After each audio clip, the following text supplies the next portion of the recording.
Hello.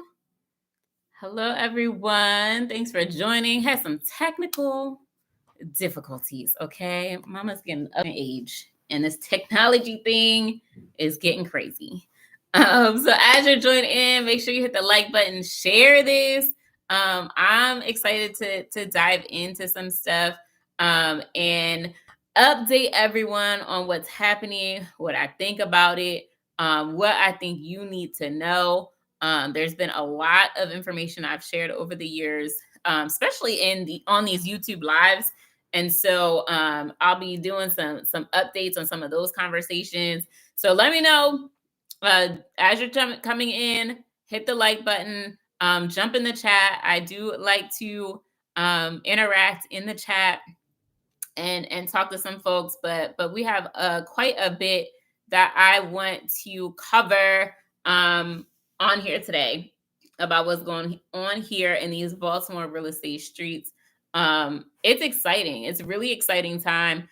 We've been talking a long time about how critical this time is here in Baltimore City, specifically with our current city level administration in the mayor's office and DHCD, as well as at the state level.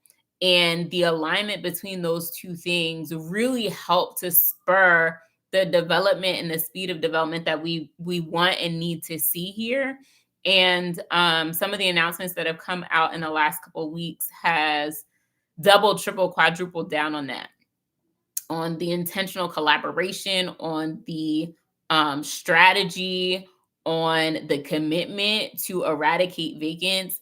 So as you guys are coming in, jump into the chat, say hello, so that I know we are ready to jump in and get started. Hey Pierre, what's going on? Hello. So let's start at the very tippy top. I'm gonna go back 12 years ago, or maybe 11 years ago or so. So we started investing 12 years ago. Let me do a real quick. I'm Kiera from Charm City Buyers.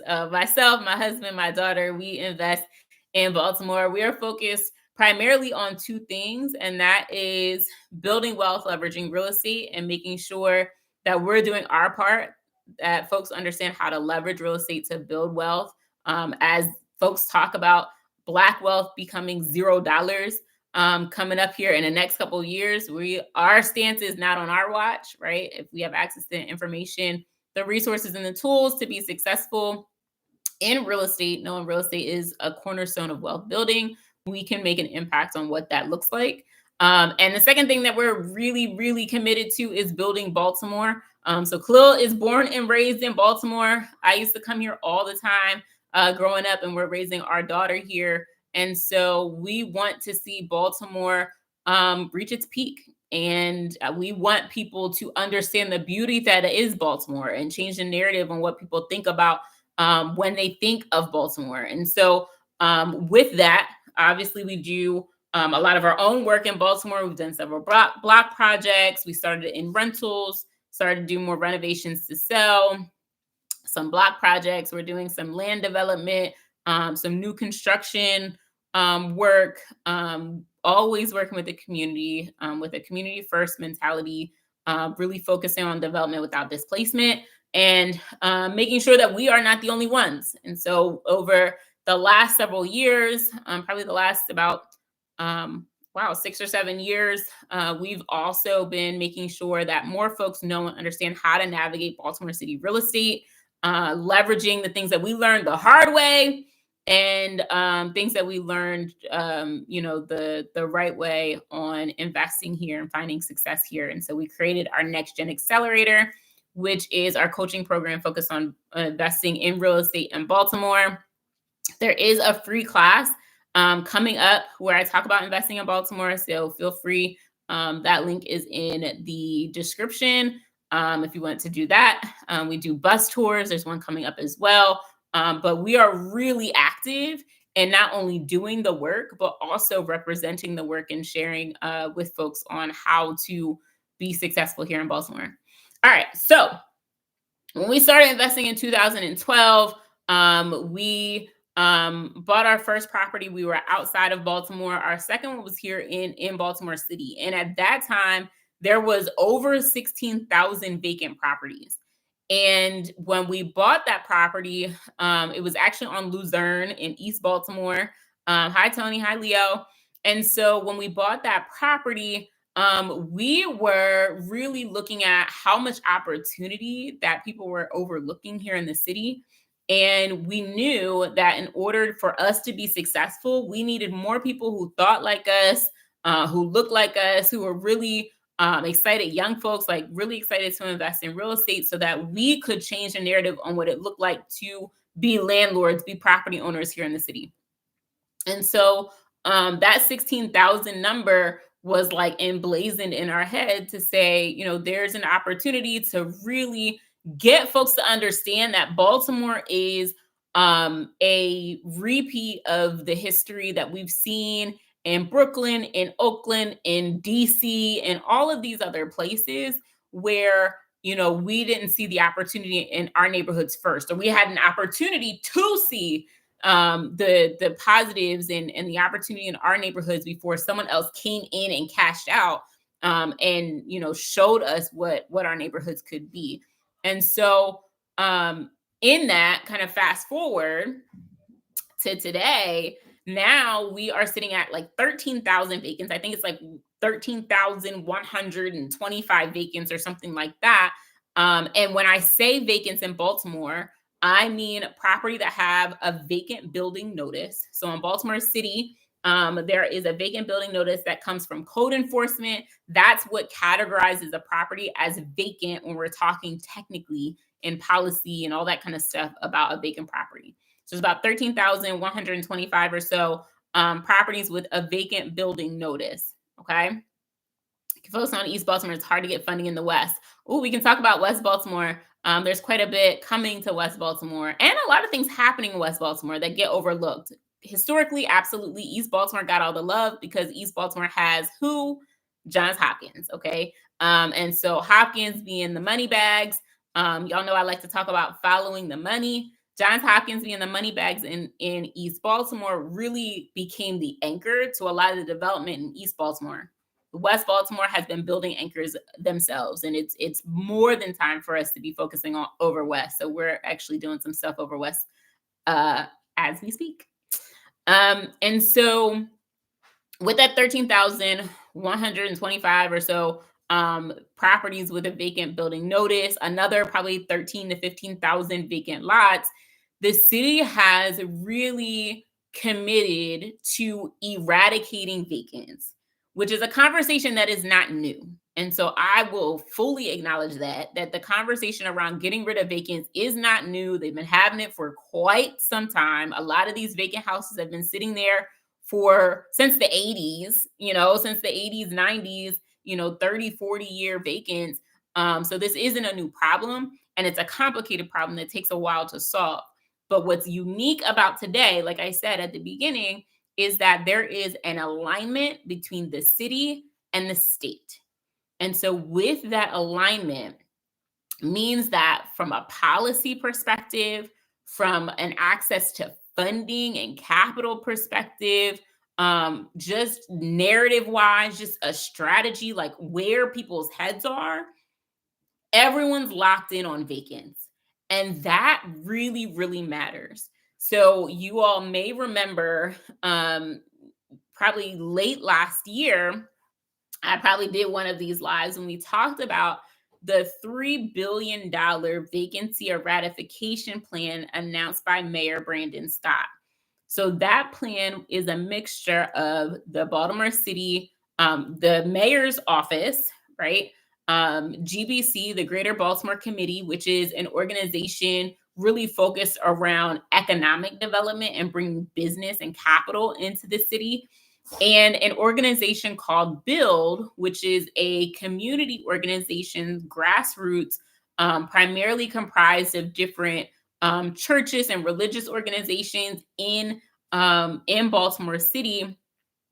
And Build is a powerhouse when it comes to influencing policy, activism, community building, like all of those types of things. When you think about Baltimore City and 21st century schools, Build was really at the forefront of making that happen, and getting those schools what they needed. And so Build is part of this group that has come up with this $3 billion plan to eradicate vacants over the next 15 years. Okay. And so that was a really exciting announcement because Khalil and I and several other investors had been part of conversations behind the scenes on just setting the groundwork for what that plan needed to look like as people who are doing the work to help inform, the data when you hire consultants and folks from outside the city or even inside the city to talk numbers. We were talking like on the ground, like, how does this actually work? Right. Yes, that's cool, but we need to update whatever the permitting system, or we can get funding for some projects but not others because lenders are looking for X, Y, and Z, like really sharing the truth behind what it looks like to actually do this work. And so that helped inform this $3 billion plan. Okay. And so yes, the train is definitely moving. Like, get on board. That's what I'm trying to make sure people understand, Anthony. And so we have that plan, and so that's great. And there's been tons of conversations to continue to build out that plan. But what happened this week that really turns it up a notch is an announcement by Governor Westmore. So Governor Westmore made an announcement where, if you don't know much about him, he loves Baltimore. He has run and been very much consistent on the fact that a successful Baltimore means a successful Maryland. Baltimore is the largest city in Maryland, right? It is the city in Maryland. Previous administrations a lot of times overlooked Baltimore. And Governor Westmore is essentially the complete opposite. And so if you go and scroll through our channel, you'll see before he was elected, we did an interview. Khalil did an interview with him to talk about his vision as governor, should he be elected at that time, and his commitment to Baltimore. And he's stuck by that 100%. And so what he did at that announcement is honestly further legitimize the plan that Mayor Brandon Scott, GBC, and Build had put forth, where we in that plan really needed the state support. And so that meeting, not only did Governor Westmore share his support for that plan, but he kind of upped the ante, honestly. So the state of Maryland is committing $300 million to that plan, has created a council that is a mixture of city officials and state officials and stakeholders to help make sure that there's a concerted and consistent collaborative effort to eradicating these vacants, whether that means development or demolition or what have you, infill, parks and pocket parks and things like that. Like, really having a full circle plan on how that money is spent, but really making sure that there is a legal alignment to the success of Baltimore, right? And that is monumental and a big, clear difference between now and years ago, and all the conversations that we've had, over the last, call it 20 years or so, about eradicating vacants. We have state support, which helps because the plan in Baltimore, that $3 billion plan, is to essentially seek investors and to have TIF money and to get folks really, really excited about investing their capital in Baltimore, right?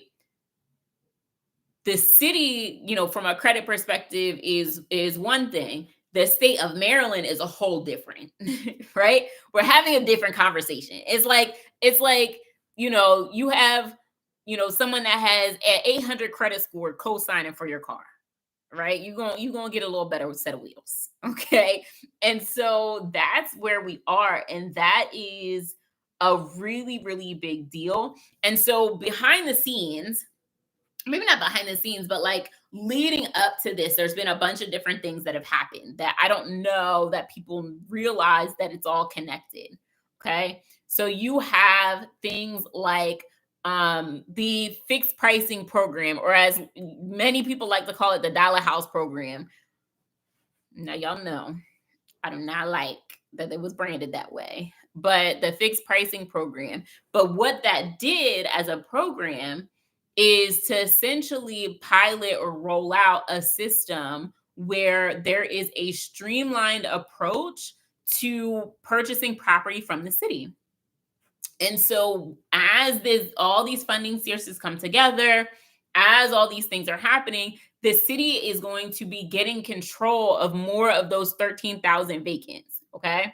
So some of you guys, those of you in the chat, who knows what percent of vacant properties does Baltimore City actually own? What percent of vacant properties does Baltimore City actually own and control? Drop it in the chat. Let me see if y'all been locked in. Sparta, how do I get on board? We have a coaching program called the Next Gen Accelerator. We have a free live class where I'll kind of talk about some of this stuff technically, like investing in Baltimore in more detail. That information for that free class is in the description. And then we also have a bus tour on November 9th. Our bus tours are dope, right? We go through residential properties, commercial properties. We talk about everything from top to bottom, Baltimore real estate, and kind of have a full day of consulting really on what folks are working on, and sharing the details of how to actually get this stuff done. All right, cool. So y'all really been locked in. So about 7%, right? So about 7% of vacant properties, that's the percentage that Baltimore City actually owns and has control of. So part of this big plan also includes the city getting control of more properties so that they also can have more control over like getting those properties in the right hands and actually getting them done, right? And so they have the fixed pricing program as a pilot for doing that more efficiently. If we have a fixed price, we're not bidding back and forth. We don't have to do all those things. There's a streamlined process to get the property from bid to actually awarding the deal. Okay. In addition to that, DHCD created a process called in-rem. And so the in-rem process means that the city can foreclose on properties that have liens on them that exceed the assessed value of the property. So how much the city and the state sees that property is worth for tax purposes.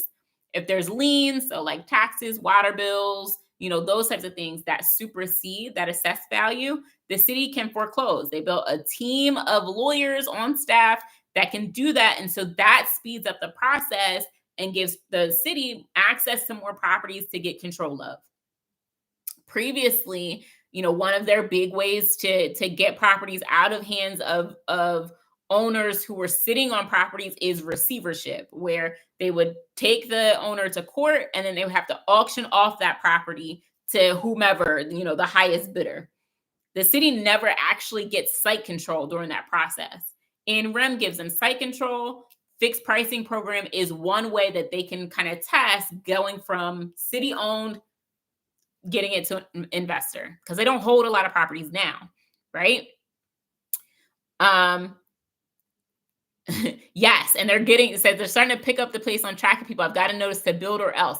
Absolutely. And you'll see more of that, a lot more of that, where they're holding people accountable because they want you to, I don't know if I can cuss on YouTube, but you either got to do your due or move on. Because they are holding folks accountable to not sitting on vacants, right? So if the city owns 7%, that means 92, 93% of all the vacant properties are owned by individuals and LLCs and businesses. So they have to get those properties out of their hands so that they can move it on into someone else. And it's not investors and developers always needing to go direct to seller, negotiate, potentially paying too much, and then getting stuck on the back end because you can't fund the renovation cost. Okay. The bus tour information should be in the description of this video. And so for those of you who don't know, we have a bus tour, Charm City bus tour on November 9th. So you'll see more of that, holding those vacant property owners accountable. There's also conversation about charging them higher taxes, so penalizing them more. The environmental fines are higher. Like, they're trying to raise the ante so that folks who are sitting on vacants, you either get rid of them or you get them done. But those are the two options, because continuing to sit on them is not one of them. So expect a lot more of that. Um, and so we have NREM, we have DHCD kind of getting control of more properties. We have fixed pricing program, really trying to practice churning that wheel to get properties from city ownership into the hands of investors and developers.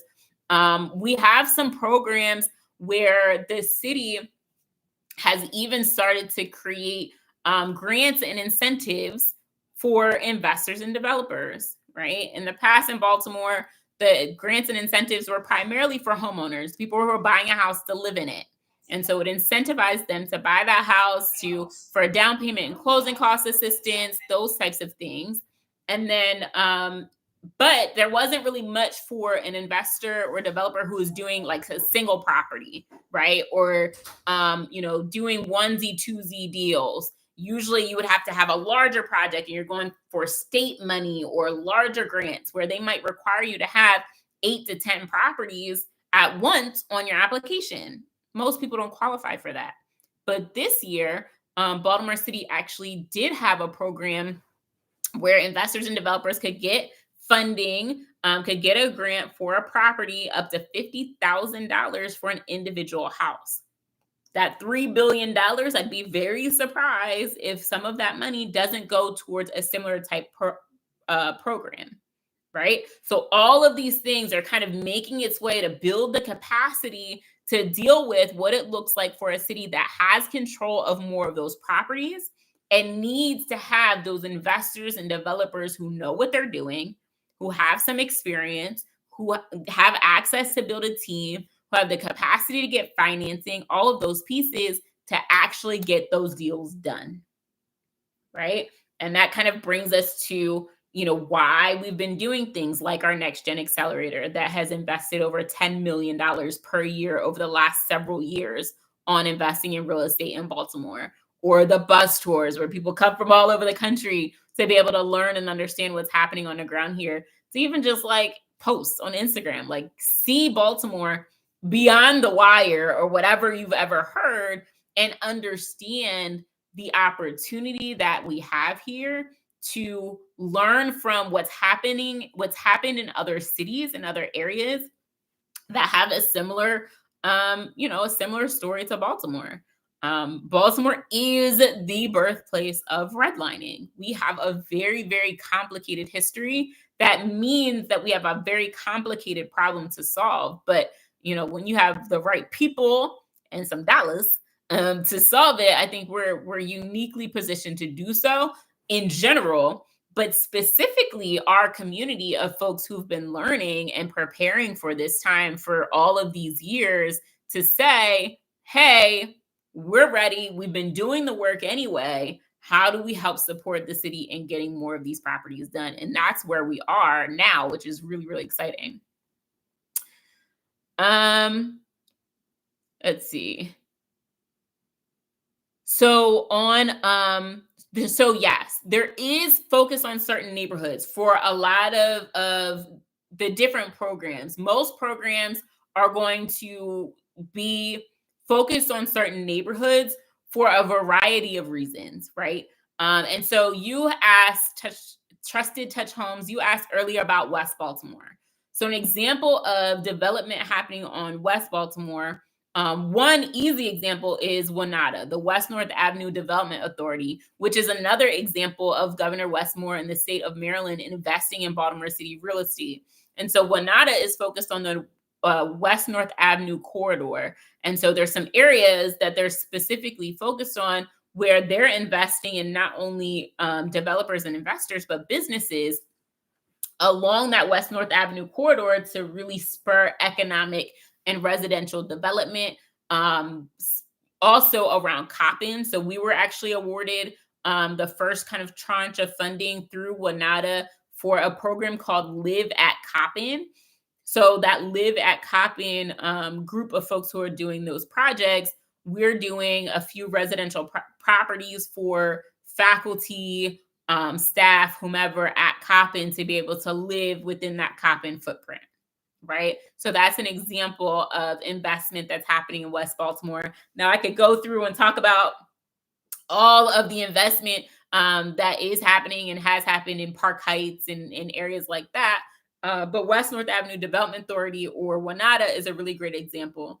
Now, the city, when the city is creating different programs, they will also focus on specific communities and areas. So, for example, the developer incentive, that $50,000 program that I talked about before, you had to be in a certain zone, like an impact area, or there's different zones in the city that organizations are able to allocate funding more efficiently, which is why it's important even before you buy to understand all of these different policies and things that are happening behind the scenes so that you're positioning your property and yourself for the most success, right? When we talk about following the money, a lot of times we talk about understanding what those anchor institutions, those large development projects, who's spending big dollars, and how do I ride that wave for development, right?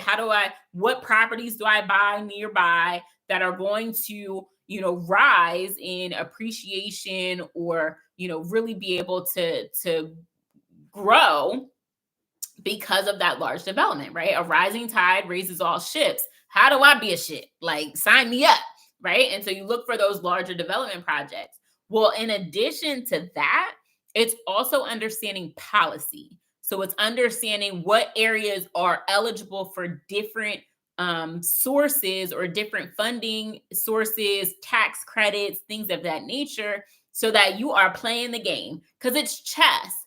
And I understand in other areas and cities, you may play less chess. You should play at least a little bit, but it might be a little bit less than Baltimore. Baltimore's complicated because there's so many moving parts. But if you understand how to play Baltimore chess, real estate chess, and know how to move those pieces, you set yourself up for that much more success, because you have more options, right? You have plan A, B, C, D, and E. And so a lot of times it's always a matter of access to information, which is why I post post on Instagram, post on YouTube. Obviously, we're going to get into more of the nitty gritty and the details and guide folks through the process that much more in our accelerator. But in general, in Baltimore, we need more well-informed, well-intentioned investors and developers who care about the city and are actually set up for success. And so, how do I do that? One is by popping everybody's bubble and saying, just because you've done, I don't care what you've done anywhere else, Baltimore is different, right? And so, leveling that playing field, leveling the playing field to say, just because a property is cheap doesn't mean it's good, right? Leveling the playing field to say, yes, construction is construction, but it's sometimes a little bit different when you're doing with a property that's been vacant for 30 years, right? So leveling that playing field, so getting all the people, all the speculators out, and folks who are ready to do work. Now we're ready to do work, right? So the next level is, really understanding the policy, and then of course, eventually getting our support to make that stuff happen by having and being surrounded by our amazing community, our team, resources, referrals, all that good stuff to be able to get the work done. But at the very least, I need folks to know what's going on. Baltimore is beautiful. It really is. It really is. Do you have anything happening in Harlem Park, Edmondson? Harlem Park has been a conversation for a really long time. There's a few projects around Harlem Park, definitely Upton. I kind of put Harlem Park and Upton in the same conversation. I know they're different neighborhoods, but they're like really, they're like brother and sister. And so there are quite a few projects over there. The challenge in Harlem Park is the gap between the cost of renovating those really large projects, and mostly 3-story homes, and the market value of those properties. East Baltimore in the building. What's that? Baltimore bring tears in the eyes of someone who thinks they know it all. Facts. Facts. Okay, I see a little east west competition in the chat. You already know. We are friends with both. Okay, we love everybody. Chloe grew up on the west side. We do a lot of work on the east, but we do have projects on the west side coming. So we have our new construction development on close to Johns Hopkins. And we have an apartment building we'll be sharing soon, hopefully. And then some work down south in South Baltimore. My wife and I are in probate for 2 family homes and mortgages in Baltimore. Do you have any advice? Get a good attorney. Is anyone else getting commercials on this live? Oh, are you? 2 years and counting. Mortgage payments are killing us. On what? Oh, with the probate? You're going through probate on the homes, but you're paying mortgage payments? Yeah, you got to get a better attorney to support you through the process.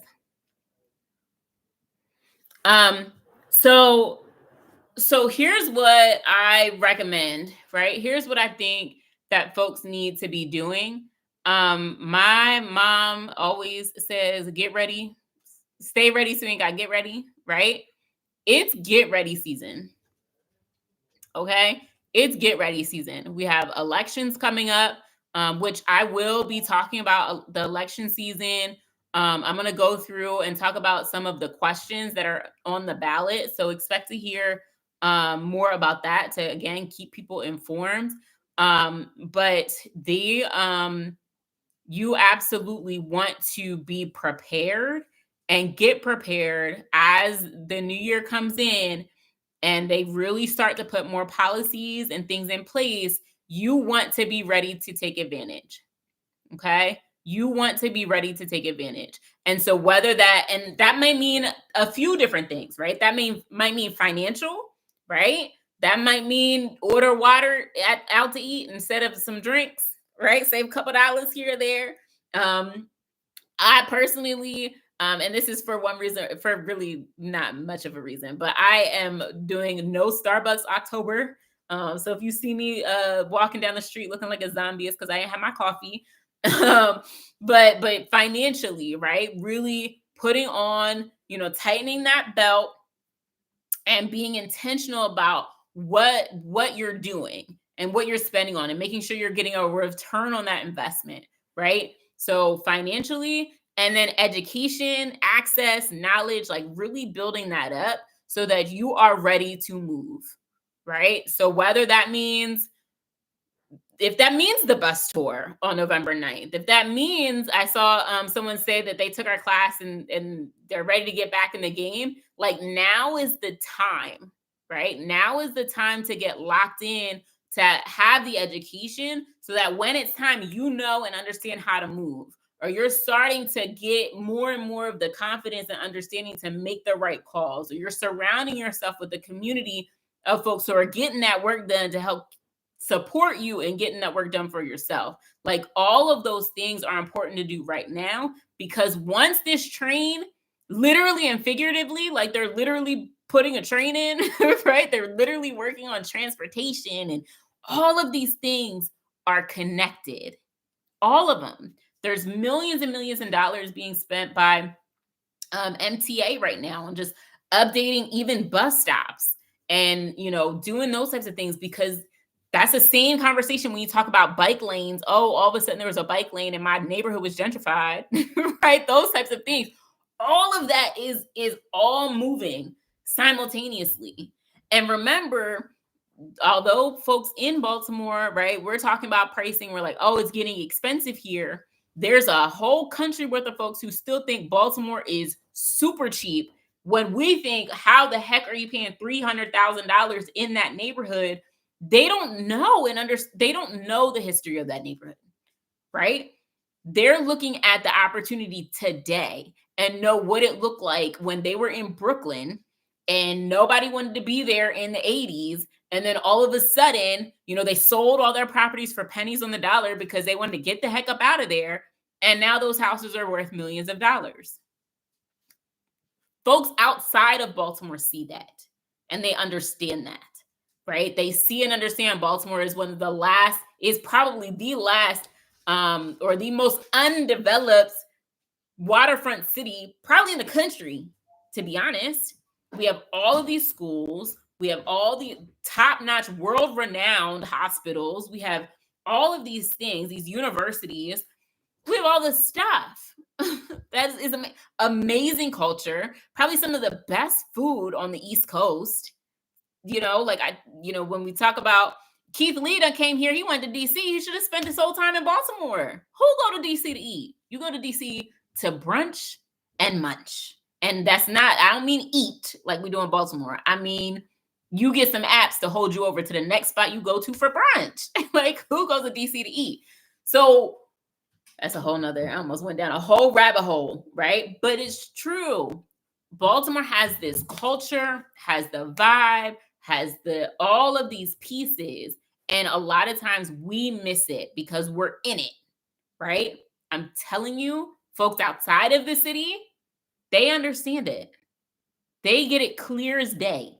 And they're moving here a lot. Okay? They're moving here a lot. Roland said expensive. Try LA where I'm from. Exactly. And if you got to move in LA, people are moving out of California altogether, right? I'm not saying they're all coming to Baltimore, but I'm telling you, folks from New York are, folks from DC are. All right. If Baltimore wants more investors, they should lift rules on short-term rentals. So Joe, actually with short-term rentals, so you just have to know and understand how to move. So if you want to do short-term rentals, you need a short-term rental license, or you need to rent for over 90 days. Right? You just got to understand how to move. Know of any development in McElderry Park, or do you think the area will inadvertently benefit from Johns Hopkins development? McElderry Park, when we bought our first property in Baltimore in 2013, it was in McElderry Park. And we chose McElderry Park because it was Johns Hopkins at that time was still buying up all the vacants around Johns Hopkins. And they already had a ton, but they were continuing to buy.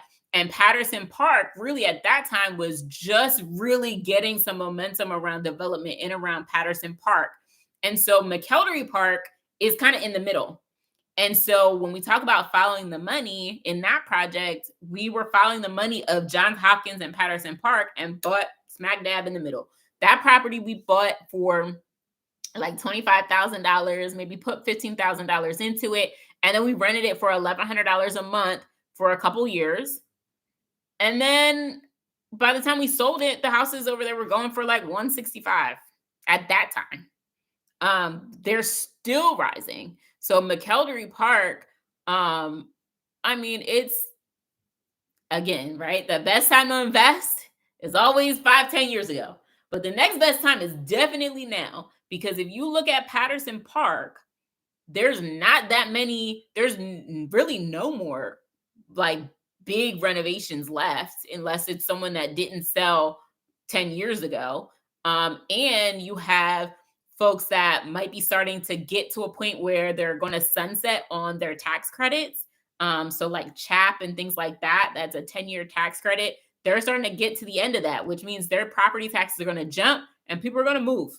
And they might move a couple blocks up the street. And that likely is going to be towards McElderry Park or somewhere like that, because if you go closer, if you go south towards Canton, Butchers Hill, all those neighborhoods, they're sunset and CHAP too. Those taxes are going up. They're going to go to the area where they haven't been renovated, or there's some opportunity to renovate. I think folks are going to go north up through McElderry Park and all those areas. Does Maryland have any incentives for people that live in the county? I think there's some county level stuff, but honestly, not nearly as much, because the county doesn't have the same challenges as a city, and so they don't necessarily have as many incentives as you find in the city, but they definitely have some.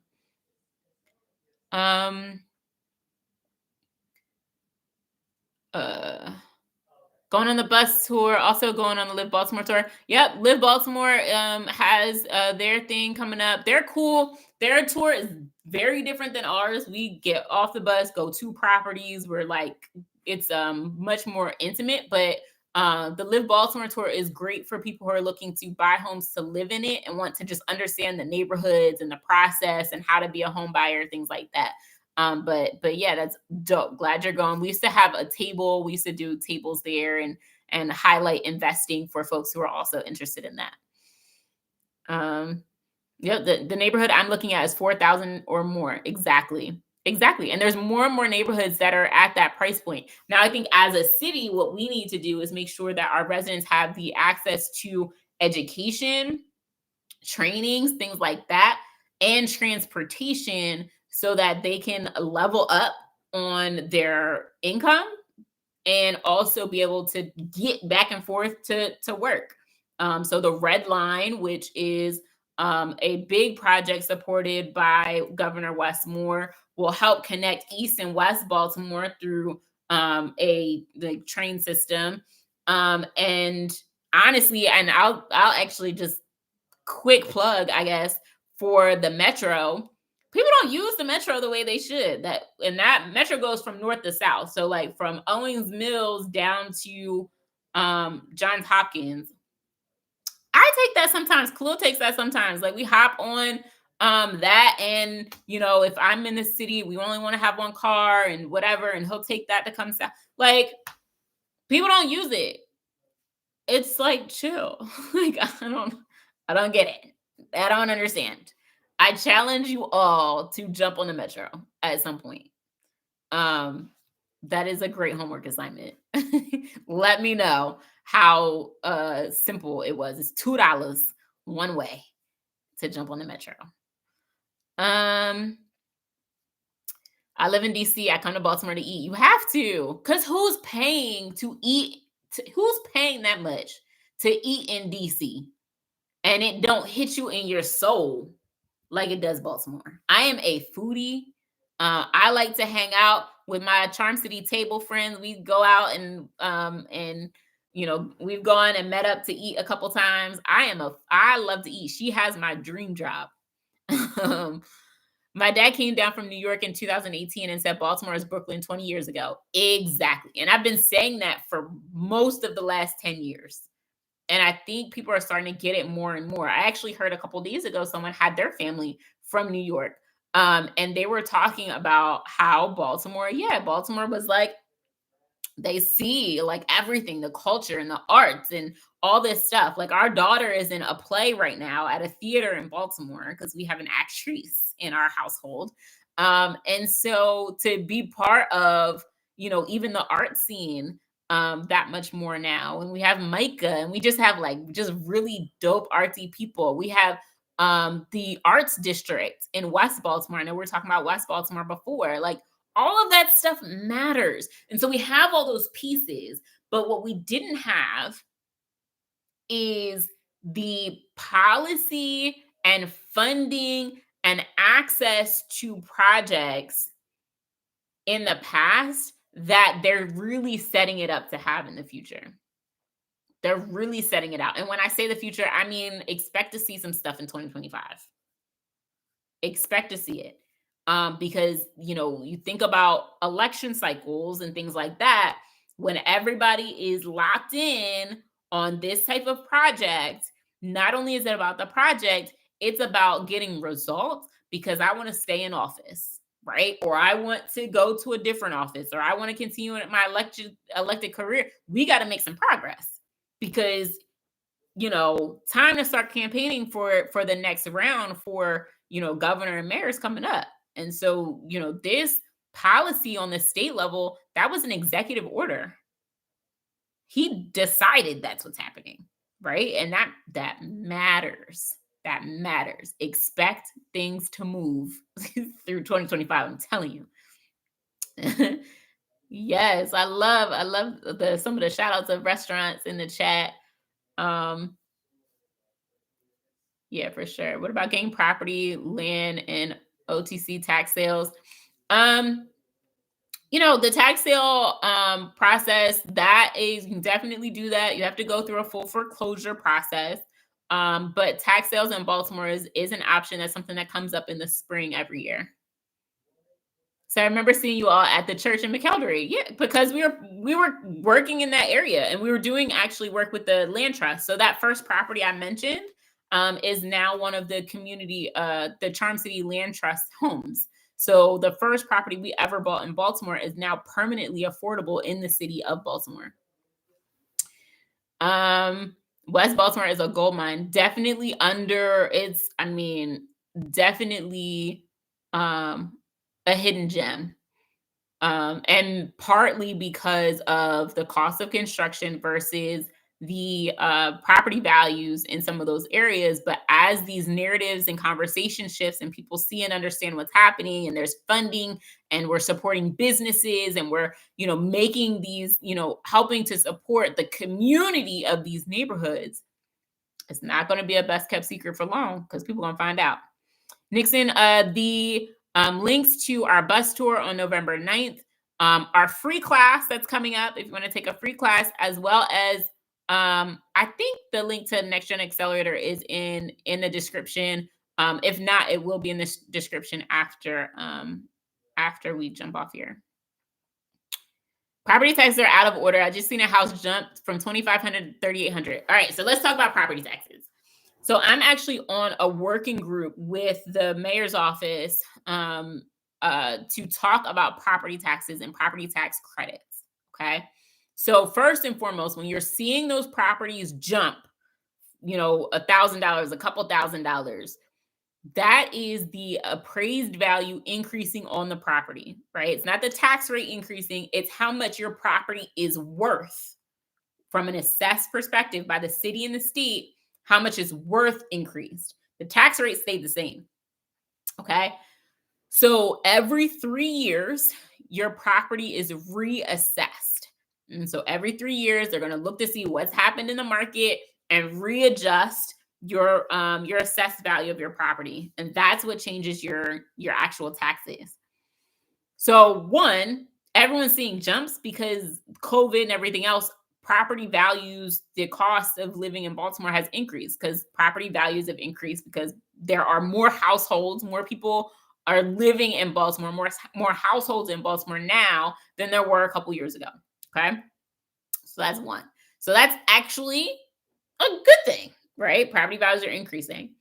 What's not good is that there aren't enough people taking advantage of the resources that are out there now to limit or manage those increases for people who are living in the house. So these are for homeowners, like you live in the home, not for investors.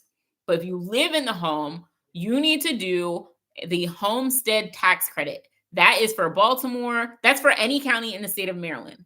And also some states, other states have that as well.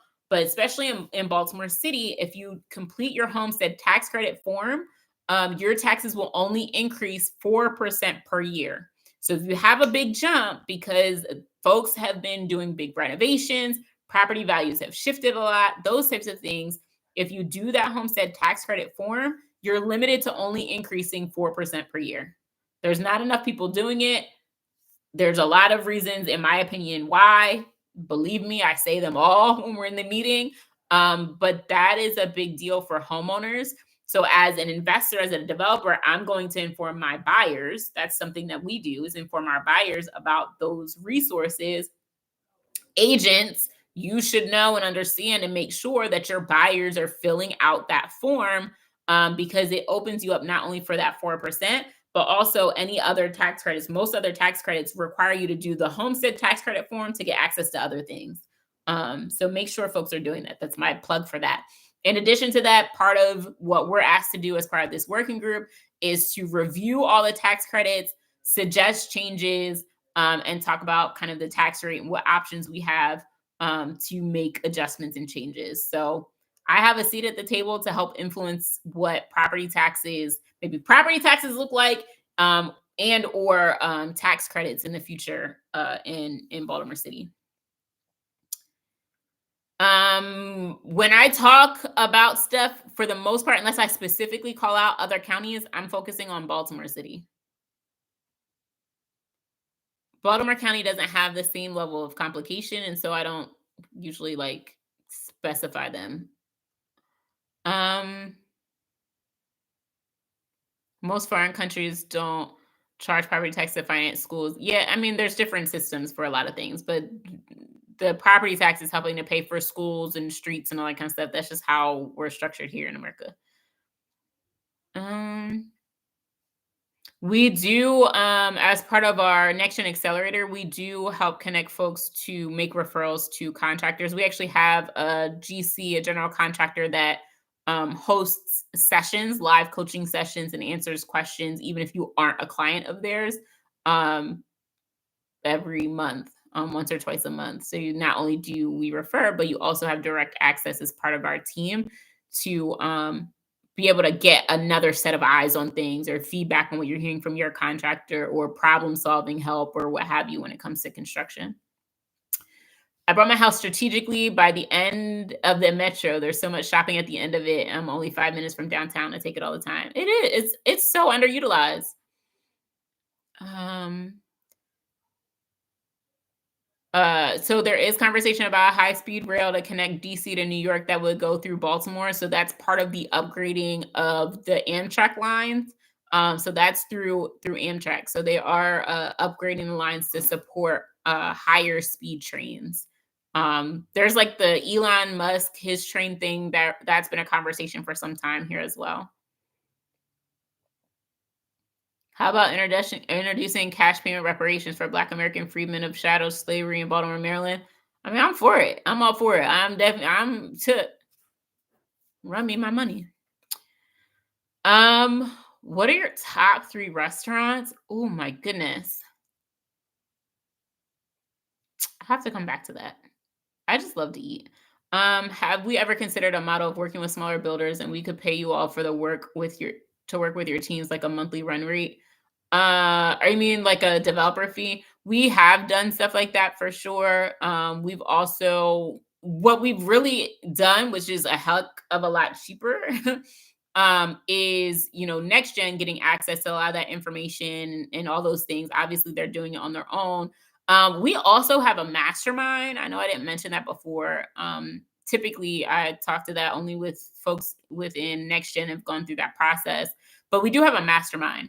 So that mastermind that we've done the last several years has been really focused on like larger scale folks who are transitioning or have transitioned from investor to developer who are looking to do larger scale projects, blocks, commercial buildings, go after grants, all those types of things. Those are the conversations that we're having at the mastermind level. Our last mastermind was actually sponsored by BDC, the Baltimore Development Corporation, and and the Bloomberg Foundation sponsored our last mastermind. And so those folks killed it, right? One person got $1 million line of credit from a pitch competition. Someone else was working to get an LDA with a neighborhood, and somebody else was getting their projects done and working on getting more. And folks are negotiating with the city and getting grants. And so our mastermind is also another really great way to be able to get in-person, hands-on, higher level type of support from us and our team.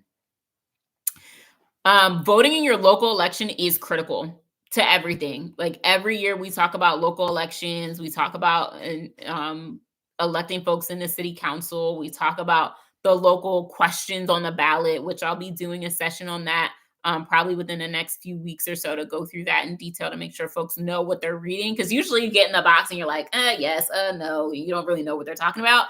I'm gonna go through all of that soon. But yeah, your local election is like, I can't stress enough how important that is. So we already did our city council election. This next one, what's also important is our Senate, our US Senate election. That's a really big one, a really big conversation. I try not to tell people who to vote for, but I definitely want people to be informed so that you make the best decision for your priorities. But at the end of the day, regardless of who you're voting for, the local elections are critical.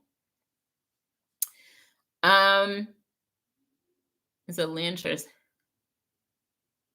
Oh, yeah. So that's a community land trust. So if you're locked in, when you're locked in for 99 years, that's an example of the organization that we actually sold our first property in Baltimore to. We sold it to a land trust that will be affordable for the next 99 years.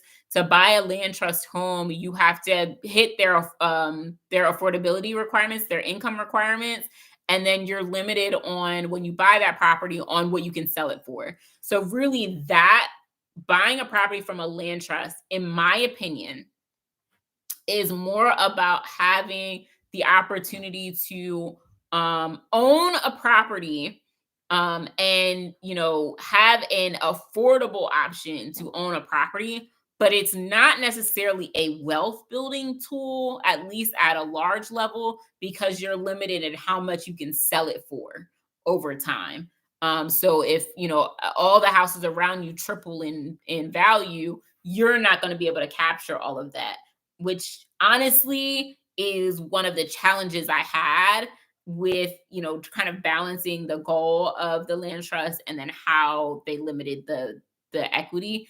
But yes, land trust, there's it's quite a few of them across the city. They're amazing organizations and they're really great if you hit those income levels to be able to own a property, have something of your own, and do so in a really affordable way.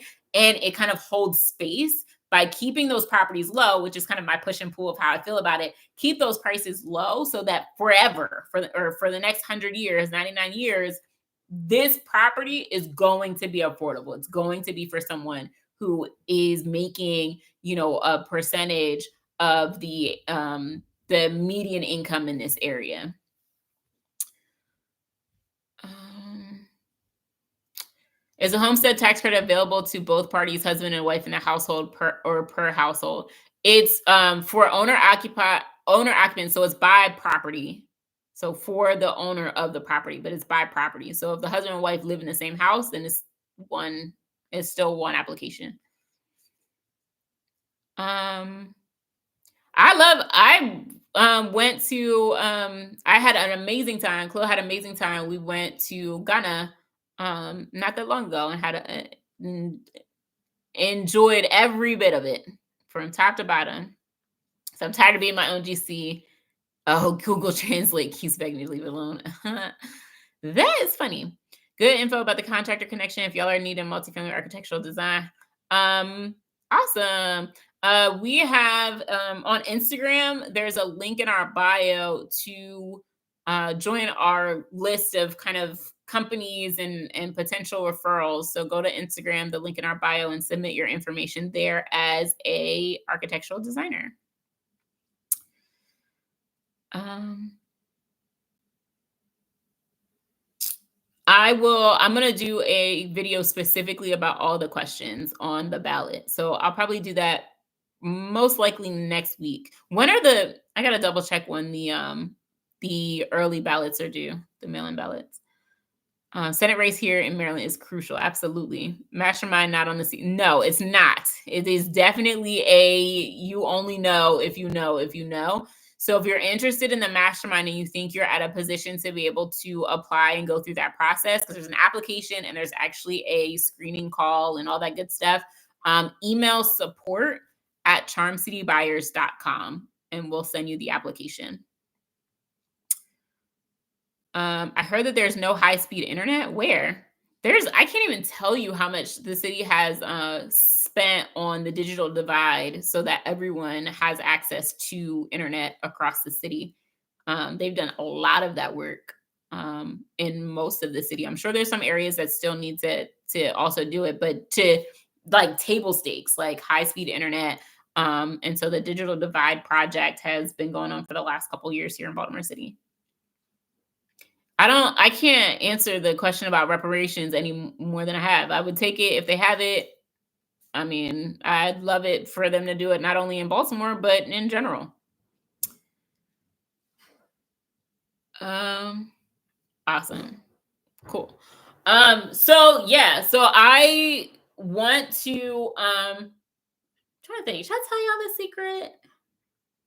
Mm, let me know, yes or no. Should I tell y'all this a secret? Should I tell y'all a secret? I am working on and will be launching by the end of the year. Drum roll. A podcast here on the YouTube channel. So make sure you guys, as you're liking the channel, make sure you're subscribing. The folks that I'm bringing on are dope. So not only other developers, but politicians, community organizations, folks who are on the ground doing the work. So people understand when I say it's not just us, I mean it. And collectively, we're all making such a huge difference in all of the things that we talk about when it comes to development and real estate here. So stay tuned for that. And for when we start to release those episodes, I'm going to set a goal for subscribers on the YouTube channel. And so once we hit that goal, we'll start releasing episodes. So make sure that you subscribe so that we can do that. I already have quite a bit lined up. And then we'll also do some really cool stuff with Clue and myself and just kind of doing some videos and sharing information together, a little behind the scenes on what we're doing. The next gen will get kind of early access to see the videos and ask questions and even pre-submit questions to folks that we have on the podcast, but it's beyond time, I know, but we're really excited about that. Super excited about that. When's the next Mobilize Baltimore conference? So Mobilize Baltimore conference is not just the bus tour, but the bus tour and a conference and workshop and panels that we do for a weekend. We are actually in the process of finalizing dates for that in 2025. So more to come. So stay tuned on that, but we're definitely doing that in 2025. Definitely doing that in 2025. Hey, Kyle. Property tax based on the home value should be either reduced or eliminated.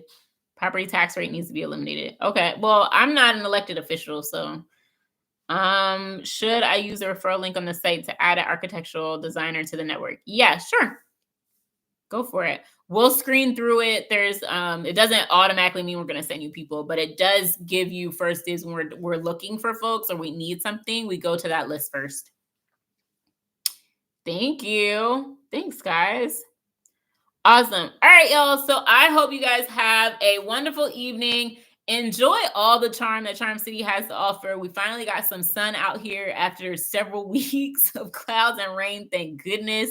But just know that things are moving, things are happening, and now is the time to get ready. Because if you stay ready, you ain't got to get ready, right? So make sure you're preparing through education, through connections and community, financially. Like make sure you're getting your ducks in a row.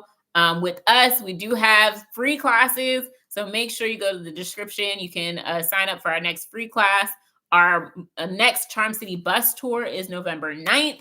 Make sure you grab your tickets for that. We always sell out when we have them. And people are always mad that they didn't get their ticket. So make sure you do that as well. And then our Next Gen Accelerator, that is our baby. That is where we are directly working with folks and really exposing them to the information, the resources, the guidance, and the tools to be successful. And if you're like, you've been out here, you've been doing projects, you have some things under your belt, you're ready to go to the next level, you're looking for, the opportunity to do blocks, to get access to grants, to do proposals and RFPs, you want to do apartment buildings, things like that, you probably want to look into the mastermind. So email support@charmcitybuyers.com for the opportunity to apply. We do not take everybody. It's usually only about 10 people. We keep it tight because it's a lot of exposure to us and all of our good stuff. Okay. Awesome. All right. I hope you have a good one. Bye.